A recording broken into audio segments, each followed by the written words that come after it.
Ya estamos en contacto con la médica e infectóloga uruguaya María Rodríguez Rado, integrante de Médicos Sin Fronteras. Bienvenida María y gracias por atendernos. Bueno, muchas gracias y un saludo a toda la audiencia. María, ¿cómo estás? Bienvenida primero que nada y agradecerte estos minutos para contarnos de tu historia. Estás trabajando en Médicos Sin Fronteras desde el 2004, ya tenés un montón de trayectoria, historias también de trabajo en entornos y contextos durísimos, pero contanos un poco cómo fue tu llegada a Médicos Sin Fronteras. Vos sos oriunda de 33, ¿verdad? Exacto, soy Oli Ahí María. va. Hice toda la escuela, la secundaria, terminé el preparatorio en Montevideo y desde ahí ya, desde muy chica estaba muy segura que lo que quería hacer era medicina. Y sobre todo esa interacción, ¿no?, entre el hombre, el medio ambiente, los diferentes agentes patológicos. Y por ahí me tiré para el lado de la infectología, ¿no?, que en ese momento era algo súper incipiente, prácticamente éramos muy poquitos en esa época que estudiábamos infectología. Y bueno, y cuando ya estaba terminando la facultad, entro en contacto con alguien que ya había estado en Médicos Sin Fronteras, tenía un familiar allí, y apliqué.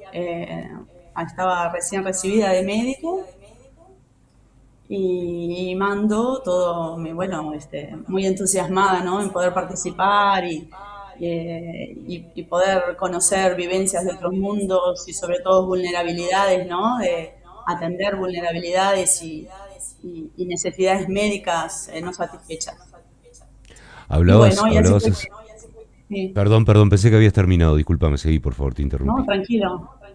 Y bueno, y fue así que mando todas mis cosas a la organización y me dicen que necesitan gente con experiencia, con idiomas, con especializaciones médicas, ¿no?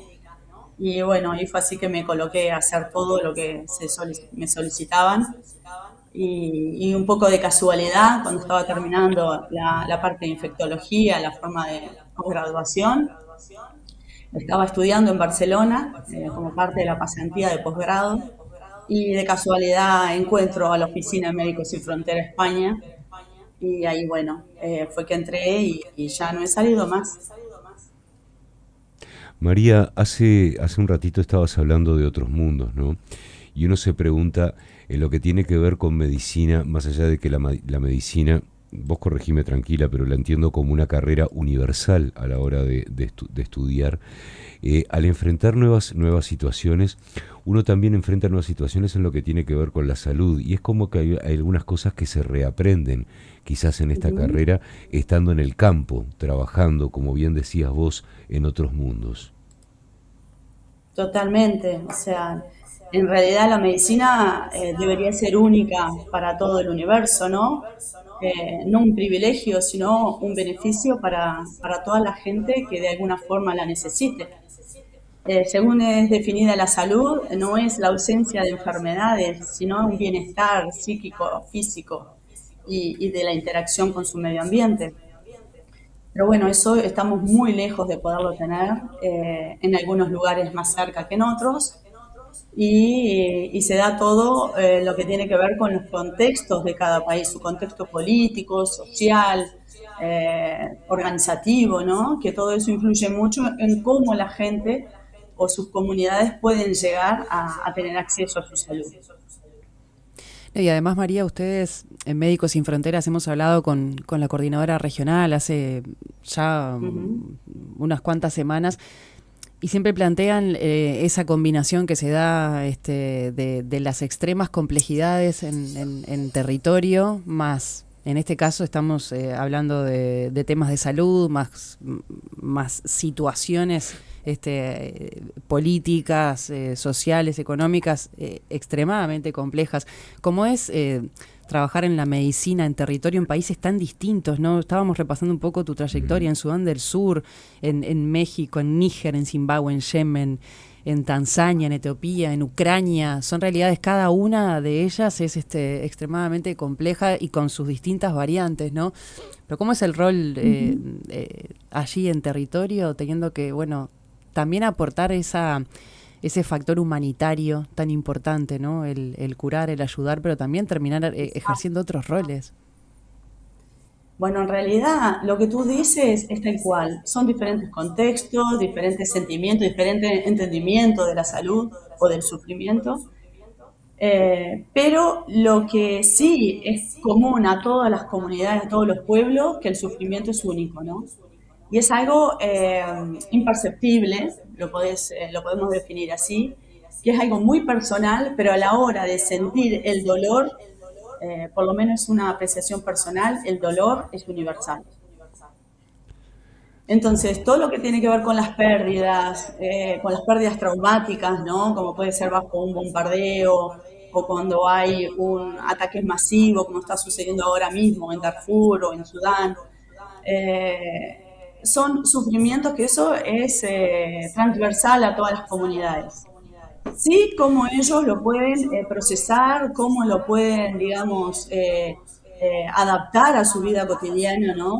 Por ejemplo, Ucrania, que están bajo drones, vivíamos bajo drones de noche o bajo misiles y de día ibas a la ópera en Kiev o ibas digamos, un restaurante francés en el medio de Kharkiv, ¿no? Donde estaba el frente de batalla a 20 kilómetros. Entonces, cómo las comunidades y los pueblos se adaptan tiene que ver mucho con su historia, con sus formas, con las oportunidades que tengan. Algunos se pueden adaptar de una forma casi que naturalizando un conflicto o una epidemia, por ejemplo, y otros, bueno, la luchan hasta el final en una forma más aguda, ¿no? Los que no están muy próximos a ese sufrimiento. No ¿Y qué sé pasa? si ¿Qué pasa? me fui por las ramas. Sí, No, sí, no, sí, está claro. clarísimo y me llevas a esta pregunta, ¿no? Porque de alguna manera, María, eh, eh, situaciones más, situaciones menos, y estoy hablando de a ti como uruguaya. Nosotros venimos de otro paisaje, venimos de otro ecosistema, un ecosistema más tranquilo, quieras que no, digo, ni siquiera Montevideo es una gran ciudad en la que vos tengas que vivir en una locura permanente. Saliste del tránsito y cuando querés acordar pasa a ser prácticamente una vida de pueblo comparado con lo que son otras megápolis en el mundo.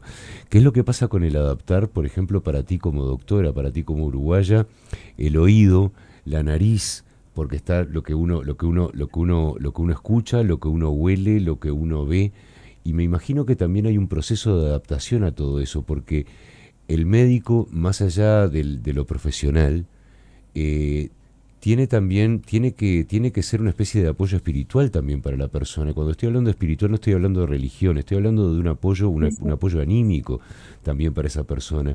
Y uno se pregunta, ¿cómo se adapta una persona, porque no dejas de ser una persona, a todo esto? ¿Y quién cuida después a estos médicos? ¿Quién apoya después a estos médicos? Porque hay un momento que somos como una botella, ¿no? La gotita va entrando y hay un momento que la botella está llena. Bueno, muy buena pregunta porque es algo que la institución cuida mucho y no solamente cuando se está en el trabajo, como puede ser cuando he estado en Siria o perdón, en Siria nunca pude entrar, pero en la frontera, ¿no? En Gaziantep, en Turquía o cuando he estado en Irak o en Afganistán, en lugares muy complejos, ¿no? Que solamente nosotros lo escuchamos en la prensa como algo horroroso, ¿no? Y de Mm. bombardeos, secuestros, ¿no? Pero también allí hay una esperanza, ¿no? Allí la vida también continúa. Y nosotros también tratamos de adaptarnos a esa vida, ¿no? Que la gente se continúa casando, la gente continúa yendo a diferentes ceremonias, bautismo en los países religiosos cristianos o en la parte musulmana sus celebraciones. Entonces, esa es una forma de adaptarnos un poco a la locura del diario vivir que nos lleva a estar en un hospital en esas condiciones o en una clínica móvil haciendo atención primaria de salud o haciendo referencias en una ambulancia. Pero también todo eso, como tú decías, tiene un costo. Y ese costo también muchas veces lo ponemos, a veces en el trabajo, y cuando eso se ve alguna repercusión, tratamos que la gente tome un descanso o se vuelva a su casa. Y una vez en su casa siempre tenemos el apoyo psicosocial de los equipos nuestros que están basados sobre todo en grandes capitales, con los equipos, digamos, de coordinación para darnos ayuda, ¿no? Lo digo en forma propia, varias veces he tenido que recurrir a este apoyo y a veces durante varios meses para poder salir un poco a flote después de una experiencia dura como puede ser, no sé, estar mucho tiempo en un búnker o ser evacuada o saber que la violencia está ahí a 10 kilómetros, ¿no? Sí, son situaciones muy, muy extremas, ¿no?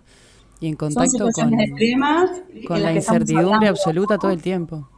Exacto, en cuanto hablamos de guerra, pero también hay mucha incertidumbre cuando estamos hablando de, por ejemplo, cuando te tenés que enfrentar a una enfermedad nueva o que no sabes cuál es el diagnóstico hasta que los test a veces del Instituto Pasteur lleguen, ¿no? Para confirmar algún outbreak, alguna epidemia y mientras tanto tenés que estar con todas las medidas de precaución, ¿no?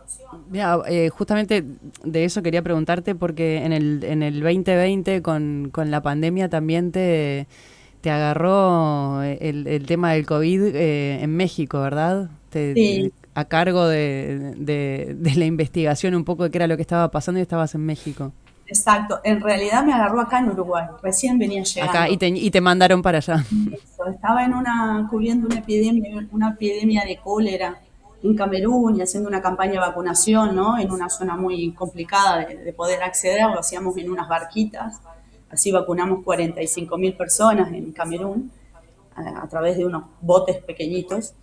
Y ahí cuando estoy acá en Uruguay veo lo que está sucediendo y bueno, por muchas casualidades y causalidad de la vida pude llegar a México a través de, haciendo en taxi, en auto, en bus, en avión, hasta que pude llegar a México.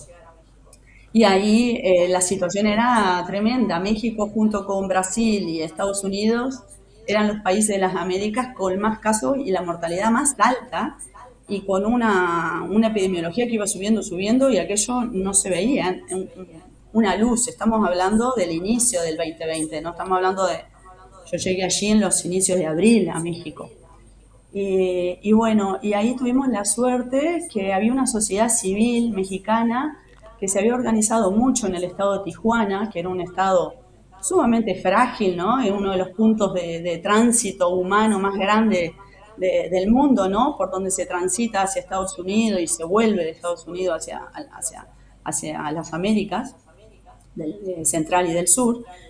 Y bueno, y era una zona de llevada y de traída de COVID brutal, ¿no? Y con una vulnerabilidad de población que vivía mucho en la calle, muchos migrantes, mucha población mexicana en situación de calle también en el estado de Tijuana. Y ahí el hospital fue una de las, mirá, hasta el día de hoy, que tengo como 20 años trabajando con Médicos Sin Frontera, son una de las cosas que más la recuerdo con más dolor, así, miedo, ¿no? Mucho miedo, que fue el entrar al Hospital General de Tijuana, que era de 4 pisos y estaba todo adaptado con, digamos, con una creatividad, digamos así, para no decirlo de otra forma, de Mm, cómo conectar a oxígeno a la gente.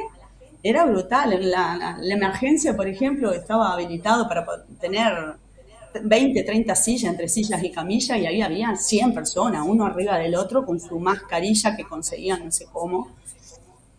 Y ahí fue, llamé a Barcelona y dije, acá tenemos que hacer ya algo, no sé bien cómo, pero le vamos a buscar la forma, ¿no?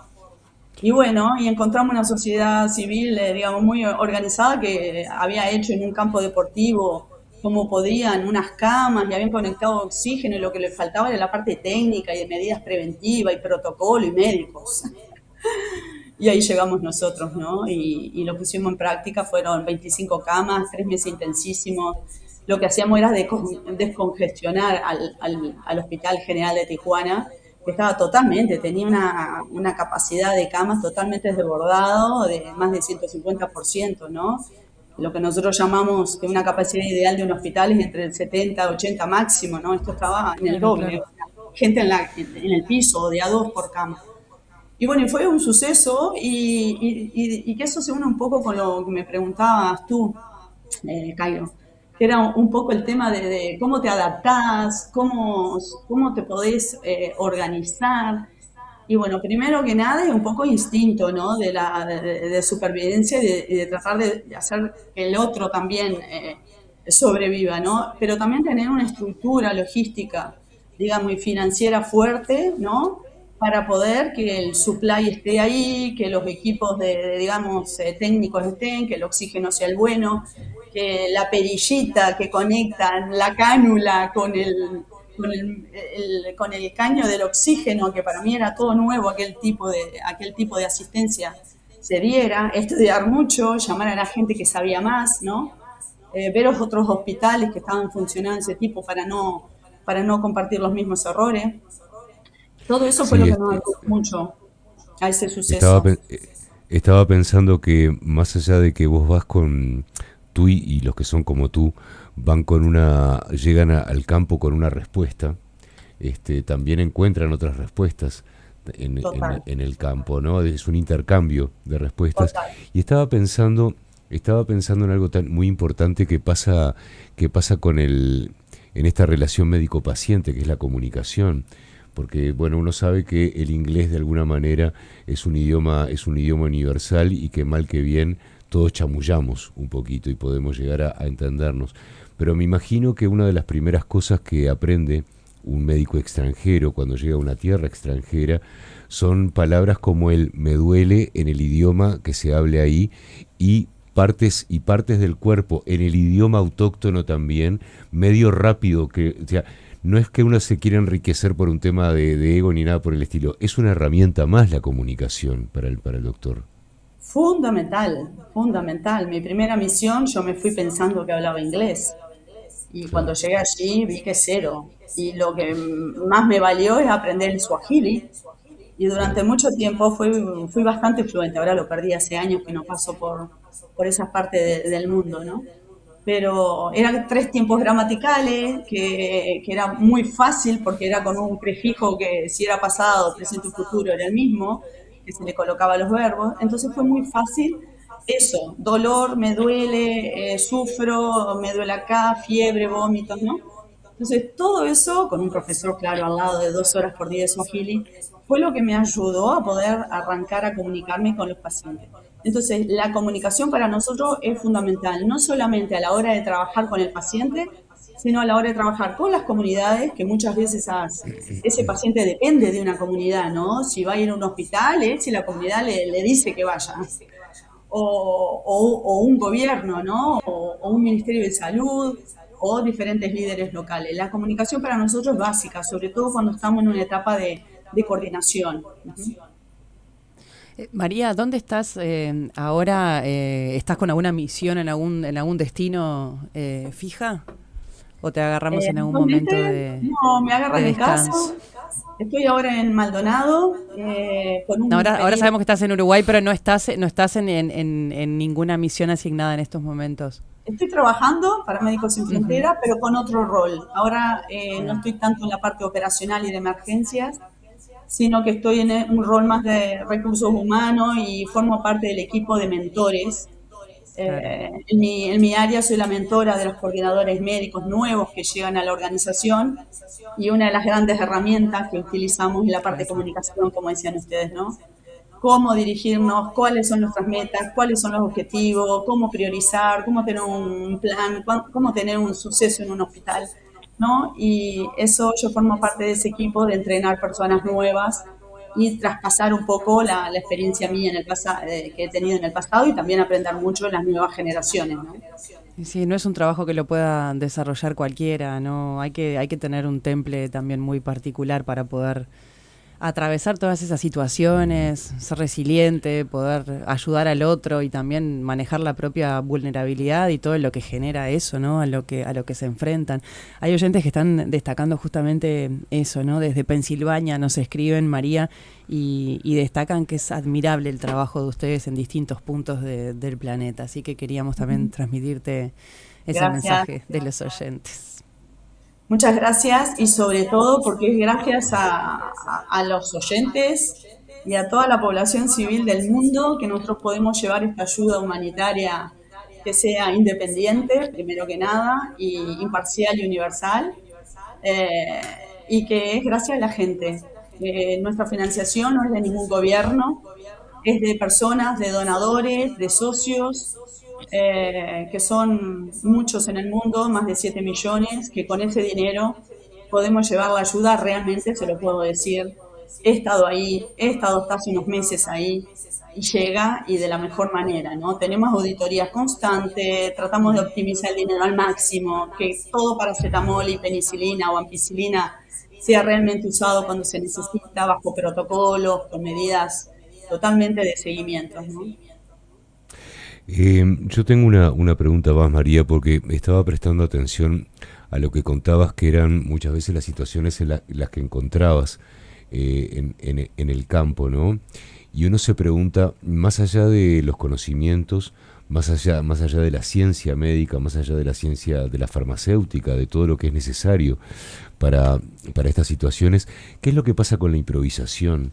Porque nosotros los uruguayos creemos que nuestra ciencia gaucha es única y el que lo atamos con alambre nos hace únicos en el mundo. Y creo que en situaciones como las que te ha tocado vivir a vos, ese tipo de cosas en momentos donde hay que inventar algo, y no estoy hablando de lo médico, estoy hablando de lo que es adyacente a todo esto, a los soportes, me imagino que ya es una ciencia más humana que otra cosa también, ¿no? Cuando la inventiva tiene que ponerse por delante para poder solucionar temas de soporte directamente. Sí, buenísimo, porque me das el gancho para eso, ¿no? Dentro de Médicos Sin Frontera, en estos 20 años que yo he trabajado, he visto un cambio, una mudanza importante en la forma digamos, de gestionar un equipo o de los perfiles de los equipos, ¿no? De las personas. Y tiene que ver con eso, ¿no? En adaptarnos a esos contextos.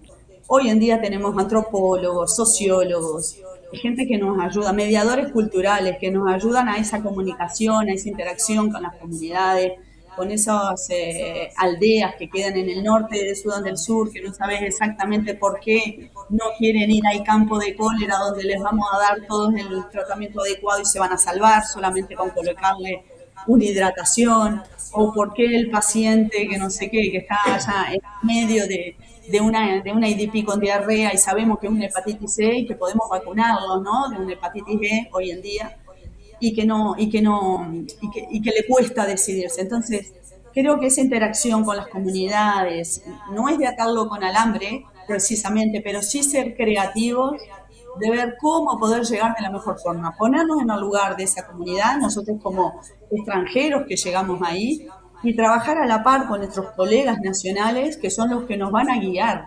Nosotros vamos a aprender de ellos de cómo poder llegar a su comunidad.